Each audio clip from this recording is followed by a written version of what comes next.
नमस्कार। राजस्थान की तमाम फटाफट खबरों में आपका स्वागत है। राजस्थान की खबरों के लिए आपसे निवेदन कि यदि आपने हमारे चैनल को सब्सक्राइब नहीं किया है तो कृपया करके आपके अपने चैनल को सब्सक्राइब करना ना भूलें।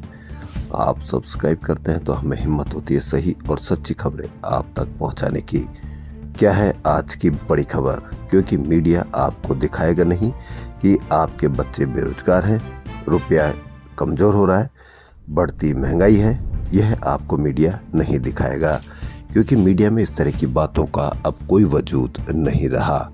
मीडिया वो खबर दिखाएगा जिससे आपको कोई फ़ायदा या आपके बच्चों की बेरोजगारी से कोई फ़ायदा या बढ़ती महंगाई से अगर कोई फ़ायदा होता हो, ये मीडिया आपको बिल्कुल कोई खबर नहीं दिखाएगा।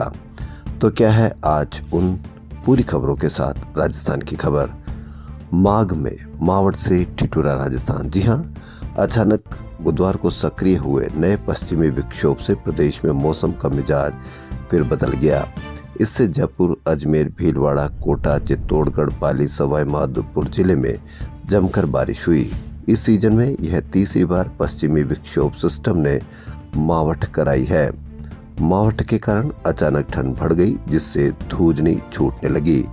बारिश के बाद तापमान में तेजी से गिरावट दर्ज की गई। जयपुर, अजमेर, भीलवाड़ा, करौली में 3 से 8 डिग्री तक पारा लुढ़क गया। रात के पारे पर पश्चिमी विक्षोभ का उल्टा असर देखने को मिला। रात में तापमान में बढ़ोतरी दर्ज की गई। बारिश के बाद पारा लुढ़कने और सामान्य से नीचे रहने से रात के मुकाबले दिन में ज्यादा सर्दी से लोग परेशान रहे। राजधानी में दोपहर में करीब 1 घंटे हल्की से मध्यम बारिश का दौर चला। मौसम विभाग के अनुसार सांगानेर पर 5.2 मिलीमीटर बारिश रिकॉर्ड की गई। बीते 24 घंटों में अधिकतम तापमान 5.4 डिग्री लुढ़क कर 15.8 डिग्री दर्ज किया गया। बीते 5 दिन में 2 बार मावट होने से वातावरण में नमी बनी हुई है। मौसम विभाग के अनुसार शुक्रवार को भरतपुर संभाग में कहीं कहीं बारिश का अनुमान है। इसके अलावा राजस्थान में 2 दिन घना कोहरा छाया रहेगा। सुबह के दौरान विजिबिलिटी बहुत कम होगी। अगले कुछ दिनों तक दिन के तापमान में और गिरावट देखने को मिल सकती है। इससे सर्दी और बढ़ेगी। इससे दिनों रात के तापमान में अंतर लगातार कम होता जाएगा। मुख्यमंत्री भजनलाल शर्मा ने कहा कि राज्य सरकार वर्ष 2027 तक प्रदेश को ऊर्जा में आत्मनिर्भर बनाने तथा किसानों को दिन में बिजली उपलब्ध कराने के लक्ष्य के साथ काम कर रही है। इसको लेकर राइजिंग राजस्थान में ऊर्जा क्षेत्र में सर्वाधिक MOU किए गए हैं, जिससे राज्य में ऊर्जा सुदृढ़ीकरण को गति मिली। सीएम ने अधिकारियों को निर्देश दिए कि प्रदेश में विद्युत आपूर्ति के लिए हुए इन MOU की समयबद्ध रूप से पूरा किया जाए। मुख्यमंत्री बुधवार को मुख्यमंत्री कार्यालय में राइजिंग राजस्थान समिट के तहत ऊर्जा विभाग द्वारा हुए MOU के क्रियान्वयन के संबंध में आयोजित समीक्षा बैठक की अध्यक्षता कर रहे थे। उन्होंने अधिकारियों को इन प्रोजेक्ट्स की नियमित मॉनिटरिंग करने के भी निर्देश दिए। वहीं पूर्व डिप्टी सीएम सचिन पायलट बुधवार को दिल्ली में लोकसभा के नेता प्रतिपक्ष राहुल गांधी, सांसद प्रियंका गांधी से मिले। वे पहले कांग्रेस के नए मुख्यालय भवन के उद्घाटन समारोह में शामिल हुए। कांग्रेस के नए भवन के समारोह में 11 सांसद, PCC चीफ गोविंद सिंह डोटासरा, नेता प्रतिपक्ष टीकाराम जूली, सचिव धीरज गुर्जर और दानिश अब्रार आदि शामिल हुए। सांसद ब्रजेंद्र ओला, मुरारी मीणा, हरीशचंद्र मीणा, राहुल कसवा, उम्मेदाराम बेनीवाल और संजना जाटव भी प्रमुख नेताओं से मिली। राजस्थान में 1 जनवरी से 15 जनवरी तक तबादले हुए। अंतिम दिन यानी बुधवार देर रात 18 विभागों के 16,000 से अधिक अफसर कर्मचारियों के ट्रांसफर ऑर्डर जारी किए गए। सबसे अधिक स्वास्थ्य विभाग के कर्मचारियों की जंबो लिस्ट तैयार हुई। देर रात तक सूची जारी नहीं होने से 10,000 से अधिक कर्मचारी इंतजार करते रहे। पुलिस के ट्रांसफर जिलों में दिन में जारी होने से राहत ली। इसी बीच देर रात तक कलेक्टर, SP की ट्रांसफर सूची का भी इंतजार चलता रहा। इसी बीच एक फर्जी आदेश वायरल हुआ कि ट्रांसफर की तिथि 21 फरवरी तक बढ़ा दी है। चिकित्सा एवं स्वास्थ्य विभाग में 6,000 से अधिक अफसर, doctor, paramedical staff, ANM, GNM, pharmacist के ट्रांसफर सूची तैयार हुई, लेकिन देर रात तक पूरी सूचियां जारी नहीं हुई। गृह एवं पुलिस प्रदेश के सभी जिलों में IG, SP ने करीब 3400 पुलिस कर्मियों के तबादले आदेश निकाले हैं। अखिल भारतीय कांग्रेस कमेटी के राजस्थान प्रभारी सुखजिंदर सिंह रंधावा ने एआईसीसी सचिव सह प्रभारियों चिरंजीवी राव, ऋत्विक मकवाना और पूनम पासवान को जिलावार जिम्मेदारी आवंटित की है। पूर्व मुख्यमंत्री अशोक गहलोत ने कंप्यूटर अनुदेशक भर्ती को लेकर शिक्षा सचिव कृष्ण कुणाल को पत्र लिखा। गहलोत ने अनुबंध पर कंप्यूटर अनुदेशक भर्ती पर रोक लगाने और स्थायी भर्ती कराने की मांग की है। गहलोत को गॉल ब्लैडर के ऑपरेशन के बाद बुधवार को अस्पताल से छुट्टी मिल गई। भर्ती होने के कारण कांग्रेस मुख्यालय के नए भवन के उद्घाटन में शामिल नहीं हो पाए। अभी मुंबई में ही आराम करेंगे। सांगानेर में प्रदूषित पानी को लेकर बहुत ज्यादा आंदोलन होते रहते हैं। इसी रंगाई छपाई की फैक्ट्रियों से निकलने वाले केमिकल युक्त जहरीले पानी के शोधन के लिए अब बना सामान्य अपशिष्ट उपचार संयंत्र 5 साल बाद अब शुरू होगा। अगले 20 दिन में ये पूरी क्षमता से काम करना शुरू कर देगा। इससे 865 फैक्ट्रियों से निकलने वाला जहरीला पानी सीधे नहीं छोड़ा जाएगा। अभी प्लांट तक कनेक्टिंग लाइन नहीं होने से 70% फैक्ट्रियों से जहरीला पानी खुले में छोड़ा जा रहा है। इससे सिंचाई कर सब्जियां उगाई जा रही है। चंदलाई और नेवटा बांध में मछलियां व जलीय जीव मर रहे हैं। जमीन के अंदर तक ये पानी रिसने से आसपास के इलाकों में जलकूप का पानी भी जहरीला होने से लोग गंभीर बीमारियों से ग्रसित हो रहे हैं। कई आंदोलन हुए लेकिन सब बेअसर, क्योंकि आप इन आंदोलनों को लगातार होते नहीं है या फिर अगर करते हैं तो उसकी कोई सुनता नहीं है। जबकि आप किसी भी उस आंदोलन को चालू रखते हैं जहां आंदोलन के लिए आपको, आपके परिवार को कोई लाभ नहीं मिलता है। राजस्थान माध्यमिक शिक्षा बोर्ड की ओर से राजस्थान शिक्षक पात्रता परीक्षा यानी रीट 2024 के लिए आवेदन की प्रक्रिया बुधवार को संपन्न हो गई। इसके लिए कुल 14,28,751 अभ्यर्थियों ने आवेदन किया है। पिछली बार 15,66,000 आवेदन आए थे, यानी इस बार पिछले साल की अपेक्षा 1.38 लाख आवेदन कम आए हैं। 2021 से 11 लाख आवेदन कम है, तब 25 लाख से ज्यादा आवेदन आए थे। हालांकि रात 12 बजे तक आवेदन की प्रक्रिया चलने के कारण इनमें मामूली बढ़त हो सकती है। बोर्ड 27 फरवरी को होने वाली रीट की तैयारियों में जुटा है। बोर्ड से प्राप्त जानकारी के अनुसार इस बार लेवल 1 के लिए 4,30,630 और लेवल 2 के लिए 9,98,121 अभ्यर्थियों ने आवेदन किए हैं। यूजीसी नेट दिसंबर 2024 के लिए 15 जनवरी को स्थगित परीक्षा अब 21 एवं 27 जनवरी को निर्धारित परीक्षा केंद्रों पर होगी। 21 जनवरी की परीक्षा पहली पाली में होगी, 27 जनवरी को परीक्षा दूसरी पाली में होगी। अभ्यर्थी आधिकारिक साइट से एडमिट कार्ड डाउनलोड कर सकते हैं। आज नेशनल स्टार्टअप डे है। जी हाँ, नेशनल स्टार्टअप डे, यानी यदि आपने कोई स्टार्टअप डे किया है यानी स्टार्टअप शुरू किया है तो ये डे आपके लिए है। स्टार्टअप का बहुत बड़ा बाजार भारत में है, राजस्थान में भी है। राजस्थान में कई ऐसे स्टार्टअप हैं जिन्होंने पूरे दुनिया में नाम कमाया है। आई स्टार्ट राजस्थान के प्लेटफॉर्म पर अभी 5300 से अधिक स्टार्टअप रजिस्टर्ड है। इनमें से 3000 स्टार्टअप जयपुर के, इस साल 7000 स्टार्टअप रजिस्टर होने की संभावना है।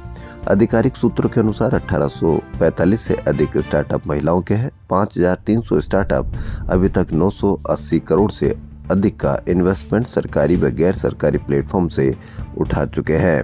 वहीं 90 स्टार्टअप को डॉक्यूमेंट्स के अभाव में अप्रूवल नहीं मिला है।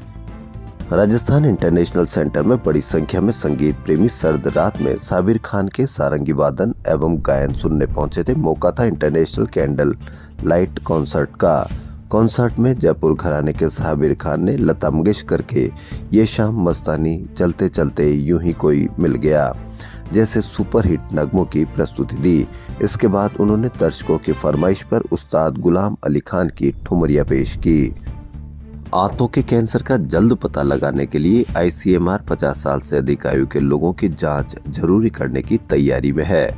इसके लिए देश के चुनिंदा मेडिकल कॉलेजों से 15,000 लोगों की सर्वे रिपोर्ट तैयार कराई जा रही है।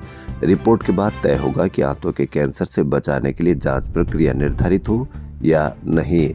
कुछ साल में आंत का कैंसर बड़ा है, इसके लक्षण बेहद सामान्य होते हैं और सामने नहीं आते हैं। ऐसे में इसकी जानकारी तीसरी या चौथी स्टेज में ही आ पाती है। 9 जिले खत्म होने के बाद गृह विभाग ने 3 पुलिस रेंज सीकर, पाली और बांसवाड़ा पुलिस रेंज खत्म कर दिए। अब राजस्थान में पहले की तरह 7 रेंज और 2 कमिश्नरेट होंगे। इन रेंजों में आने वाले जिलों को दूसरी रेंज में जोड़ा गया है। यह आदेश गृह विभाग की संयुक्त शासन सचिव कश्मीर कौर ने जारी किए हैं। राजधानी जयपुर में लिटरेचर फेस्टिवल की तर्ज पर द ढूंढा टॉक्स का आयोजन होने जा रहा है। 2 दिन तक चलने वाले इस कार्यक्रम में देश की कई बड़ी हस्तियां शिरकत करेगी। शुक्रवार से द ढूंढा टॉक्स 2025 का आयोजन होने जा रहा है। बौद्धिक, वैचारिक, सांस्कृतिक, साहित्य के साथ साथ युवा मातृशक्ति एवं प्रबुद्ध जनों का महाकुंभ सजेगा। ऑपरेशन साइबर शील्ड के तहत वेस्ट जिला पुलिस द्वारा शनिवार को पकड़े गए 30 बदमाशों के पास मिले बैंक अकाउंट्स व यूपीआई की 1 साल की ट्रांजैक्शन डिटेल मांगी, जिनमें बैंकों से अभी तक 82 अकाउंट्स की डिटेल मिली है, जिनमें 83 करोड़ का ट्रांजैक्शन मिला है। शिक्षा विभाग की लापरवाही के चलते राजस्थान के 4 लाख शिक्षक परेशान हैं। विभाग ने पिछले दिनों 17 से 18 जनवरी को होने वाले शिक्षक संगठनों के शैक्षिक सम्मेलनों की वीडियोग्राफी कराने और शिक्षा विभाग को भेजने के निर्देश जारी किए थे, लेकिन अभी तक इस मामले में विस्तृत गाइडलाइन जारी नहीं की गई है। गाइडलाइन जारी नहीं होने से शिक्षकों को न तो यह पता चल पा रहा है कि सम्मेलन में उपस्थिति अनिवार्य है, न ही यह तय हो पा रहा है कि नहीं जाने पर क्या होगा। उधर विभाग में कार्यरत 1.80 लाख से अधिक शिक्षिकाओं के सामने दूसरी बड़ी परेशानी यह है कि 17 जनवरी को तिलकुटा चतुर्थी व्रत है। यह चतुर्थी के 4 बड़े व्रतों में से एक होता है। शिक्षकों के सम्मेलन अलग अलग जिलों में है। ऐसे में शिक्षिकाएं परेशान है कि अगर सम्मेलन के लिए गई तो व्रत कैसे करेंगी, और अगर नहीं गई तो विभाग ने अभी तक स्पष्ट दिशा निर्देश जारी नहीं किए हैं। अखिल राजस्थान विद्यालय शिक्षक संघ के प्रवक्ता देवकरण गुर्जर का कहना है कि विभाग ने अभी तक वीडियोग्राफी के आदेश तो दे दिए, लेकिन शिक्षकों की उपस्थिति को लेकर कोई स्पष्ट गाइडलाइन जारी नहीं की गई है। इससे सभी शिक्षकों में असमंजस की स्थिति है। कई शिक्षक तो कहते हैं कि मौसम खराब है, ऐसे में सम्मेलन के लिए एक जिले से दूसरे जिले में जाना संभव नहीं है। अखिल राजस्थान महिला एवं बाल विकास संयुक्त कर्मचारी संघ एकीकृत के बैनर तले चल रहा आंगनबाड़ी कार्यकर्ताओं का अनिश्चितकालीन धरना 8वें दिन भी जारी रहा। बुधवार को महिलाओं ने सरकार को सद्बुद्धि देने के लिए महिला एवं बाल विकास निदेशालय के सामने सद्बुद्धि हवन किया। इसमें अखिल राजस्थान राज्य कर्मचारी संयुक्त महासंघ एकीकृत के प्रदेश अध्यक्ष गजेंद्र सिंह राठौड़ ने भी आहुतियां दी। गुरुवार को महिला बाल विकास मंत्री व डिप्टी सीएम दिया कुमारी के आवास का घेराव करेगी। इससे पूर्व प्रदर्शनकारी आंगनबाड़ी महिला कार्यकर्ताओं ने सूखी रोटी, हरी मिर्च और मूली से खाकर काली संक्रांति बनाई। जयपुर फिल्म फेस्टिवल यानी जिप की शुरुआत शुक्रवार शाम 4:30 बजे राजस्थान इंटरनेशनल सेंटर में होगी। देश विदेश के 400 से अधिक फिल्म निर्माताओं, निर्देशक, अभिनेताओं, वितरकों और फिल्म उद्योग से जुड़े लोग इसमें भाग लेंगे। पहले दिन शाम 4:30 बजे से 5 बजे तक रेड कारपेट आयोजन होगा।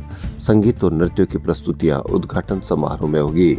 इस वर्ष 48 देशों की नामांकित 240 फिल्मों में से 75 उत्कृष्ट फिल्मों को 98 पुरस्कार दिए जाएंगे। यह पुरस्कार समारोह जिप के पहले ही दिन होगा।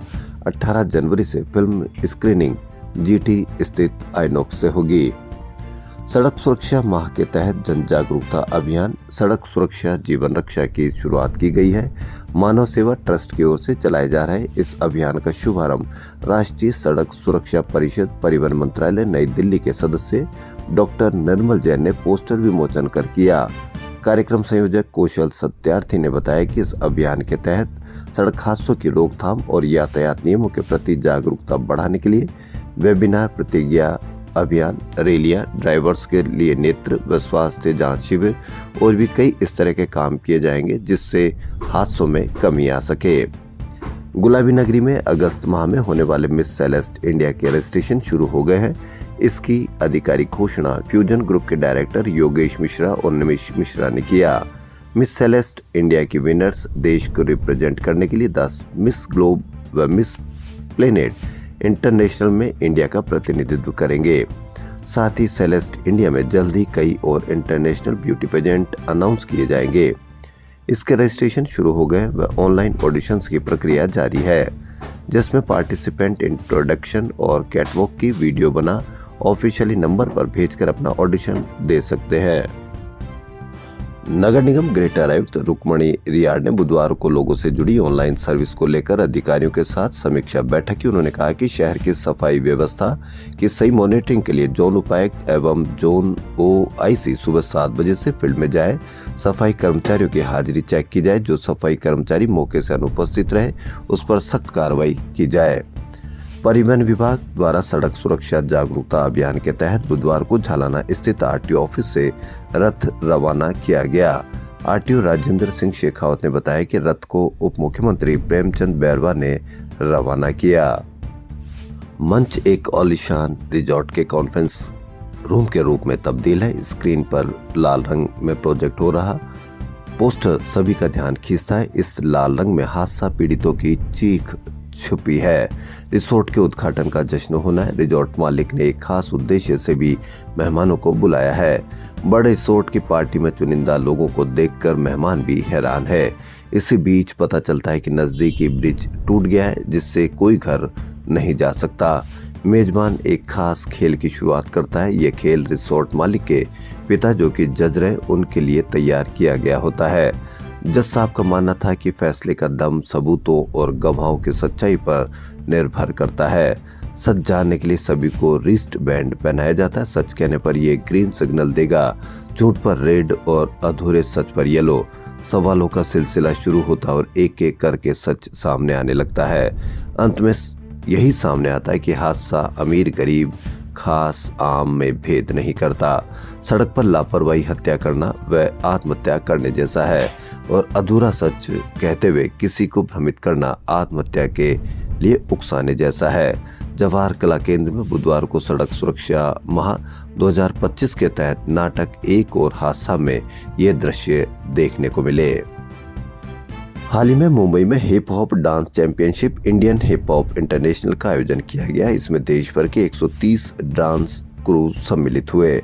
प्रतियोगिता में पहली बार हिस्सा लेने वाले डांस क्रू क्राउन होल्डर ने राजस्थान का प्रतिनिधित्व किया और देश के टॉप 10 में जगह बनाई। राजस्थान के पुलिस महानिरीक्षक आईजीपी और एंटी टेररिज्म स्क्वाड के प्रमुख हेमंत शर्मा अपनी पहली फोटोग्राफी प्रदर्शनी क्षितिज द हेरोइजन के जरिए कला की दुनिया में कदम रख रहे हैं। इनकी ये 3 दिवसीय प्रदर्शनी 17 जनवरी से जवाहर कला केंद्र की सुदर्शन आर्ट गैलरी में आयोजित की जाएगी। हेमंत शर्मा का करियर केवल सुरक्षा क्षेत्र तक सीमित नहीं है, वह एक शौकीन फोटोग्राफर भी है जिन्होंने पिछले 24 वर्षों में अपनी फोटोग्राफी से दुनिया भर के अनदेखे दृश्यों को कैमरे में कैद किया है। पंजीयक शिक्षा विभागीय परीक्षाएं बीकानेर ने अभी तक 5वीं और 8वीं बोर्ड परीक्षा का पैटर्न जारी नहीं किया है, जबकि 2 महीने बाद मार्च या अप्रैल में इन दोनों कक्षाओं की परीक्षाओं का आयोजन होना है। पंजीयक की लापरवाही के चलते अभी तक ना तो शिक्षकों को ये पता है कि पेपर किस पैटर्न पर आएगा और न ही विद्यार्थी परीक्षा की तैयारी कर पा रहे हैं। शिक्षा विभाग हर साल इन दोनों कक्षाओं का मॉडल पेपर जारी करता है। इस पेपर से शिक्षकों और विद्यार्थियों को पेपर के पैटर्न का पता चल पाता है कि पेपर में किस तरह के सवाल होंगे और उनके नंबर क्या क्या होंगे। इस मॉडल पेपर के हिसाब से फिर बच्चे तैयारी करते हैं और शिक्षक भी इसके आधार पर ही बच्चों को तैयारी कराते हैं। लेकिन विभागीय अधिकारियों की लापरवाही के चलते अभी तक यह पैटर्न जारी नहीं हुआ है। इन कक्षाओं की परीक्षा में प्रदेश भर से करीब 25 लाख विद्यार्थी शामिल होते हैं। इस बार दूसरी बड़ी लापरवाही विभाग की यह भी रही कि अभी तक आवेदन की प्रक्रिया भी प्रारंभ नहीं हुई है। जनवरी के आखिर तक ही परीक्षा फॉर्म भरने की प्रक्रिया शुरू होने के आसार है। शिक्षकों का कहना है कि इससे पहले परीक्षा का मॉडल पेपर जारी कर दिया जाए। कर्म भूमि से मातृभूमि अभियान में सांगानेर में बुधवार को वर्षा जल संचयन कार्यों की शुरुआत हुई। कार्यक्रम में केंद्रीय जल शक्ति मंत्री CR पाटिल ने कहा कि वह दिन दूर नहीं जब प्रधानमंत्री नरेंद्र मोदी के नेतृत्व में राजस्थान सबसे अधिक पानी वाला राज्य होगा। उन्होंने कहा कि आमजन भी जल की एक एक बूंद के महत्व को समझते हुए जल संचय में जुड़े। इस उद्देश्य से शुरू किया गया कर्म भूमि से मातृभूमि अभियान अब एक जन आंदोलन का रूप लेता जा रहा है।